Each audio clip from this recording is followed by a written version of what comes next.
और अब गाजा से आई एक ऐसी क्लिप जिसे दरअसल दम तोड़ते गाजा की लाइव गवाही कहा जा रहा है। वजह यह है कि इस क्लिप में हमास से लेकर आईडीएफ तक का कंप्लीट वॉर प्लान मौजूद है। हमास के आतंकी किस तरह आईडीएफ पर हमला कर रहे हैं और इसके जवाब में इजराइल किस तरीके से हमास को निपटा रहा है, इसकी पूरी रिपोर्ट हम आपको दिखाने वाले हैं। इससे पहले यानी इसके लिए ये रिपोर्ट आप देखिए। दम तोड़ते गाजा की लाइव गवाही का सच।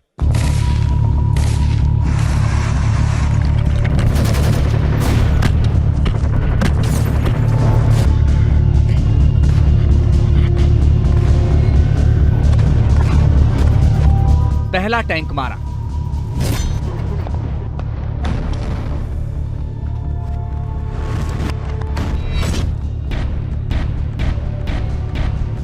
दूसरा टैंक मारा,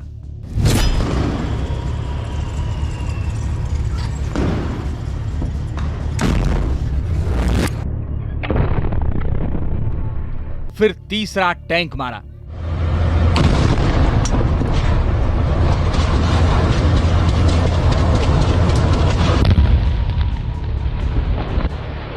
एक एक करके ऐसे 180 से ज्यादा टैंक मार डाले गए। 2 महीने की जंग में यह दावा हमास कई बार कर चुका है।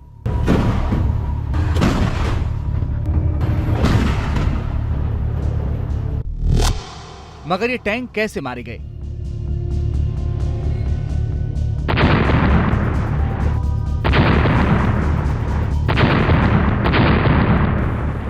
न्यूज नेशन पर आज हम पहली बार इसका खुलासा करने जा रहे हैं। हम वो पूरी कहानी बताने जा रहे हैं कि कैसे हमास के मुट्ठीभर आतंकी अचानक सुरंग से बाहर आते हैं, फिर एक छोटा सा हथियार चलाते हैं और चंद सेकंड में इजराइल की बड़ी टुकड़ी पर भारी पड़ जाते हैं। न्यूज नेशन आज आपको ये भी बताने वाला है कि गाजा में कैसे आईडीएफ के जवान घिर जाते हैं, फिर अचानक आसमान में ड्रोन मंडराते हैं, 5 मिनट के भीतर F-16 फाइटर जटाते हैं और आतंकियों के पूरे ठिकाने को तबाह कर जाते हैं। मगर ये सब कुछ होता कैसे है? आईडीएफ को घेरने वाली हमास की गुरिल्ला चाल है क्या, और इन हत्यारे गुरिल्लाओं से आईडीएफ कैसे निपटती है? गाजा की जंग को शुरू हुए 2 महीने से ज्यादा का वक्त बीत गया है, लेकिन ना तो आईडीएफ झुकने के लिए तैयार है और ना ही हमास सरेंडर के लिए तैयार। यही वजह है कि लगातार जंग पहले से ज्यादा भयानक होती हुई नजर आ रही है। जिस जंग को लेकर दोनों ही पक्षों के अपने अपने दावे हैं, लेकिन अब तक आपने जो वीडियो देखे होंगे या तो वो आईडीएफ या फिर इजराइल के जीपीओ की तरफ से जारी किए गए या फिर हमास की तरफ से प्रोपेगेंडा वीडियो सामने आया। लेकिन आज जो वीडियो हम आपको दिखाने जा रहे हैं वो एक भावनात्मक है, वो मानवीय है, वो इमोशनल वीडियो है जिसे देख करके इस युद्ध को लेकर आपकी धारणाएं बदल जाएंगे। इस एनिमेशन वीडियो में इजराइल और हमास दोनों का जंगी प्लान कैद है। ये एनिमेशन क्लिप बताती है कि क्यों गाजा में इजराइल का मरकवा 4 जैसा एडवांस टैंक मारा जा रहा है। ये वीडियो गवाही देता है कि कैसे कंक्रीट के बंकर में भी हमास आतंकियों को नहीं बचा पा रहा है, और इसी क्लिप में वो सबूत हैं जो साबित करती हैं कि आखिर क्यों जंग लंबी खिंचती जा रही है। मगर गाजा के इस एक्सक्लूसिव प्लान से पहले आपको हमास की तरफ से जारी किया गया सबसे नया वीडियो जरूर देखना चाहिए, क्योंकि इस वीडियो में भी मरकवा 4 को मारने की तस्वीर कैद हुई है। वीडियो हवाई हमले में मलबा बन चुकी एक इमारत की खिड़की से बनाया गया है, जिसमें कोई आतंकी दिखाई नहीं देता। दिखाई देती है तो सिर्फ आतंकी की आरपीजी गन, जिसके जरिए आतंकी इमारत के बाहर खड़े मरकवा टैंक पर निशाना साधता है। तो चंद सेकंड में टैंक आग के गोले में तब्दील हो जाता है। इसी वीडियो में एक दूसरे टैंक को भी तबाह करते दिखाया गया है।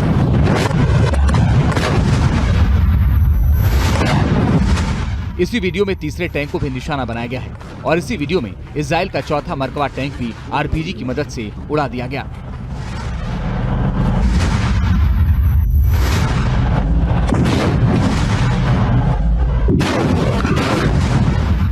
अब हमास की तरफ से जारी इस वीडियो को देखकर जहन में जो सवाल उठा वो ये कि इसमें नया क्या है। ऐसा वीडियो तो हमास पहले भी जारी कर चुका है, जिन्हें आईडीएफ ने हमास का प्रोपेगेंडा बताया। तो जरा ठहरिए, हमास ने इस बार इजराइल की उसी गफलत को दूर करने की कोशिश की है। दावा है कि दूसरा वीडियो ठीक उसी जगह का है जहां हमास के आतंकियों ने आरपीजी की मदद से मरकवा टैंक को धुआं कर दिया था। इस बार सबूत के तौर पर हमास ने तबाह हो चुके टैंक का वीडियो भी शेयर किया है, ताकि दुनिया को ये यकीन दिलाया जा सके कि गाजा में इजराइल को भी भारी नुकसान उठाना पड़ रहा है। इसमें वो जगह भी दिखाने की कोशिश की गई है जहाँ आईडीएफ के जवान आतंकियों से छिपने के लिए बैठते हैं। इसके अलावा तबाह हो चुके टैंक का ट्रॉफी सिस्टम भी दिखाया गया है, क्योंकि इजराइल दावा करता है कि उसके मरकवा 4 टैंक पर ट्रॉफी सिस्टम लगा है, जिसके मौजूद रहते हमास का कोई भी हथियार मरकवा का बाल बांका नहीं कर सकता है। वीडियो में में टैंक के ट्रॉफी सिस्टम के परखच्चे उड़े हुए नजर आ रहे हैं। अब सवाल यह है कि खुफिया खबर होने और पूरी तैयारी होने के बावजूद हमास इस तरह के हमले करने में कैसे कामयाब हो जा रहा है। तो दुनिया भर के डिफेंस एक्सपर्ट इसके पीछे 3 वजह मानते हैं। पहली वजह, इमारतों के मलबे के नीचे हमास की सक्रिय सुरंगें अब भी मौजूद हैं। दूसरी वजह, हमास को मिलने वाले एडवांस हथियारों की सप्लाई लाइन अभी भी चालू है। और तीसरी वजह, हमास के आतंकियों को स्थानीय लोगों का समर्थन भी है, जिससे इनका पता लगा पाना मुश्किल है।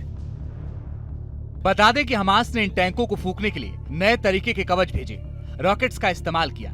साथ ही मरकवा टैंक को नाकाम करने के लिए एक ऐसी तकनीक विकसित कर ली है जिससे मरकवा टैंक के ट्रॉफी सिस्टम को नाकाम किया जा सकता है। इस एनिमेशन के जरिए भी बताने की कोशिश की है कि हमास ने अपनी गुरिल्ला वॉर तकनीक में बड़ा बदलाव किया है। मसलन इसमें बताया गया है, जैसे ही किसी आतंकी सुरंग के करीब आईडीएफ के टैंक पहुंचते हैं, सुरंग में मौजूद आतंकियों में हलचल मच जाती है। सुरंग से होते हुए आतंकी एक ऐसी जगह पहुंचते हैं जहां से आईडीएफ के मरकवा टैंक को आसानी से टारगेट किया जा सके। अब तक हमास के आतंकी मरकवा टैंक को काफी दूर से टारगेट कर रहे थे, जिससे उसका trophy system anti tank missile को इंटरसेप्ट कर लेता था, क्योंकि इस सिस्टम को खास तौर पर टैंक की सुरक्षा के लिए लगाया गया था, जो सामने से आते खतरे को भांपकर इसकी तरफ एक और मिसाइल दागता है, जिससे इसकी तरफ आ रही एंटी टैंक मिसाइल बीच में ही तबाह हो जाती थी।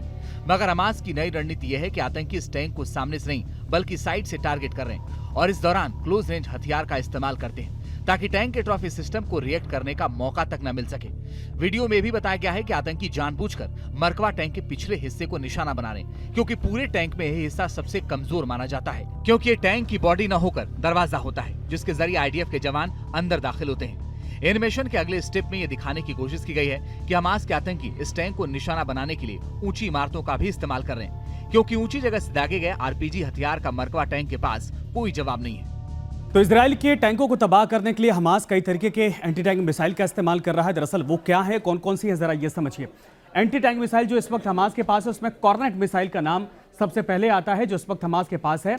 मैन पोर्टेबल मिसाइल, ये आपने कई बार इसका जिक्र सुना होगा। इसके अलावा कंधे से दागी जा सकती है ये कॉर्नेट मिसाइल। वॉरहेड लगभग 6.5 किलोग्राम, 4.6 किलोग्राम के आसपास ये कैरी करती है और रेंज लगभग इसकी 5.5 किलोमीटर के आसपास है, जिससे जो इजराइल के टैंक है उनको तबाह किया जा रहा है। कॉर्नेट EM की रेंज लगभग 8 से 10 किलोमीटर के आसपास है। अंदाजा लगाइए कि 10 किलोमीटर तक मार कर सकती है एंटी टैंक ये मिसाइल। बुल्से 2 की अगर बात करें, यह भी एंटी टैंक मिसाइल है जिसका इस्तेमाल इस वक्त हमास कर रहा है इजराइल के खिलाफ। और जितने टैंक हैं उनको तबाह करने के लिए जो अब तक वीडियो सामने आई देखा होगा, वजन लगभग 12.5 किलोग्राम के आसपास बुल्से का होता है, बुल्से 2 का होता है, और रेंज लगभग 70 से 250 मीटर के आसपास ये मार कर सकती है। साथ में 1.7 किलोग्राम एंटी टैंक वॉरहेड ये कैरी कर सकती है, उससे लैस माना जाता है। और anti tank rocket propelled grenade इसको कहा जाता है। दरअसल ये तस्वीरें इसकी आपके सामने हैं, लेकिन ये यासीन आरपीजी की जिक्र है, जो इस वक्त कंधे पर आप देख सकते हैं। कंधे के जरिए इसको सहारा दिया जाता है। 1 से 2 लोग इसको चला सकते हैं, यानी मैन पोर्टेबल मिसाइल जिसको कहा जाता है एंटी टैंक मिसाइल, वो यही है। वजन 7 किलोग्राम के आसपास होता है और 2 तरह के ग्रेनेड इसमें लगते हैं। रेंज लगभग 300 मीटर के आसपास मारक क्षमता इसकी होती है, यासीन आरपीजी की, और जिसकी तस्वीर इस वक्त आपके सामने है, जिसके जरिए हमास दरअसल इजराइल पर अटैक कर रहा है, उनके टैंकों को तबाह कर रहा है। डिफेंस एक्सपर्ट्स के मुताबिक आईडीएफ पर हमले के लिए हमास एक खास तरह के रॉकेट का इस्तेमाल कर रहा है, जो 10 से 40 मीटर के इलाके को टारगेट करते हैं। दावा है कि हमास को मिले रॉकेट हाइपरसोनिक स्पीड से हमला करते हैं। इस वजह से मरकवा 4 टैंक को भारी नुकसान उठाना पड़ रहा है। अब सवाल ये कि क्या हमास की इस तैयारी से निपटना आईडीएफ के लिए नामुमकिन है? तो इसका जवाब भी इसी एनिमेशन क्लिप में दिखाने की कोशिश की गई है, जिसके बारे में आपको सिलसिलेवार तरीके से जानना चाहिए। इस क्लिप में गाजा के अंदर इजराइल की पूरी जंगी तैयारी दिखाई गई है, जिसमें सबसे पहले सर्विलांस ड्रोन गाजा में हमास के ठिकानों को स्कैन करते हैं। जैसे ही किसी आतंकी अड्डे की खबर मिलती है, इजराइल का F-16 विमान फौरन बमबारी करता है और आतंकी ठिकानों को तबाह कर डालता है। इस क्लिप में यह भी बताया गया कि F-16 के जरिए हमास के ठिकानों पर JDAM बम गिराया जाता है। करीब 900 किलो का यह अकेला बम कई इमारतों को जमींदोज कर सकता है। आतंकी इमारत धराशायी होने के बाद आईडीएफ की टुकड़ी टैंक में सवार होकर गाजा की गलियों में पहुंचती है। टैंकों में लगे रडार सिस्टम पूरे इलाके को स्कैन करने लगते हैं। इसी दौरान टैंक से स्मॉग यानी धुआं छोड़ा जाता है, जिसका फायदा उठाकर टैंक में सवार आईडीएफ के जवान इमारत के पीछे खुद को छिपा लेते हैं। आतंकी इमारत से कहीं भाग न निकले, इसके लिए इमारत के चारों तरफ टैंक तैनात होने लगे हैं। इस बीच इजराइल की वायुसेना को आतंकियों के रियल टाइम लोकेशन भेजी जाती है, जिसके बाद F-16 फाइटर जेट फिर से JDAM बम का इस्तेमाल करके आतंकी ठिकानों को उड़ा देता है। तो जेडीएम बम के अलावा दरअसल इजराइल हमास को तबाह करने के लिए कई तरीके के बमों का इस्तेमाल कर रहा है। जो अमेरिका से इस वक्त इसकी खेप पहुंची है, समझिए कौन कौन सी हैं। MK-82 अनगाइडेड बम 5000 के आसपास संख्या है, जो अमेरिका से ही मंगवाई गई है, अमेरिका ने भेजा इजराइल को। इसके अलावा MK-84 बम, इसकी संख्या लगभग 5400 के आसपास, जो अमेरिका ने दरअसल इजराइल को दिया है। इसके अलावा GVU-39 बम 1000 के आसपास क्वांटिटी भेजी गई इसकी है। और GVU-72 अगर बम की बात करें, यह भी अमेरिका से मिला, लेकिन महज 100 के आसपास इसकी संख्या है। और JDAM अनगाइडेड बम की संख्या लगभग 3000। ये सभी बम दरअसल अमेरिका से बकायदा इजराइल को मिले हैं, जिसके जरिए इजराइल इन बमों का इस्तेमाल हमास को पूरी तरीके से खत्म करने में कर रहा है। इतने खतरनाक बमों के इस्तेमाल के बाद भी गाजा से हमास मिटने का नाम नहीं ले रहा है। जानकारों की माने तो इसके पीछे हमास की गुरिल्ला वॉर लड़ने की महारत और गाजा की भौगोलिक स्थिति दोनों जिम्मेदार हैं। तभी तो 30 से 40 हजार लड़ाकों वाला हमास 7 लाख की सेना वाले इजराइल की नाक में दम किए हुए है। सालों से सुरंगों में जिंदगी बिता रहा हमास का एक आतंकी गुरिल्लाओं की तरह छापामार युद्ध प्रणाली में माहिर माना जाता है। IDF को देखते ही अचानक हमला करते हैं और हमला करने के बाद फौरन वहां से भाग जाते हैं। गुरिल्ला युद्ध लड़ने वाले लड़ाके लोगों के बीच रहते हैं, इसलिए इन्हें पहचान पाना भी बेहद मुश्किल होता है। जंग की शुरुआत से इजराइल के सामने यही समस्या पैदा हो रही है, जिसका अभी तक कोई माकूल जवाब नहीं मिला है। गुरिल्ला युद्ध देखिए छोटी छोटी टुकड़ियों में होता है। एक ऐसी जगह से होता है जहां से दुश्मन पे कारगर फायर किया जा सके, और उनका जो फायरिंग का तरीका होता है वो बहुत इफेक्टिव होता है, वो कैजुअलिटी करने के लिए होता है। और वो मान के चलते हैं कि पहले वो एक पैटर्न को ऑब्जर्व करते हैं, फिर उस पैटर्न को अगर दुश्मन रिपीट करता है तो उस पर घात लगा के हमला करते हैं, और फिर उस जगह से वो दूसरी पोजीशन पे तुरंत मूव कर जाते हैं। वो फायर करते हैं और वहां से भागते हैं। इस तरीके की टैक्टिक्स अपनाते हैं और ये बहुत कारगर सिद्ध होता है, जबकि फाइटिंग इन बिल्टअप एरिया में होता है। लिहाजा आज की डेट में हमास के जो गुरिल्ला है उनको पूरा नेस्तनाबूद करना थोड़ा मुश्किल होता है, लेकिन इजरायली आर्मी एक प्रोफेशनल आर्मी है। वो एक प्रोफेशनल तरीके से लेन बाय लेन गाजा पट्टी पे कब्जा करती चली जा रही है।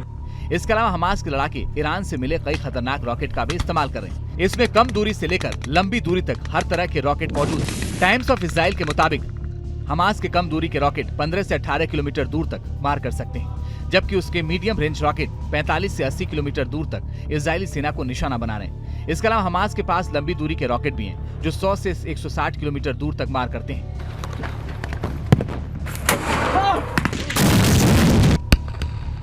यानी इजराइल की भारी भरकम जंगी तैयारी के आगे हमास की सीमित तैयारी भी काफी कारगर साबित हो रही है।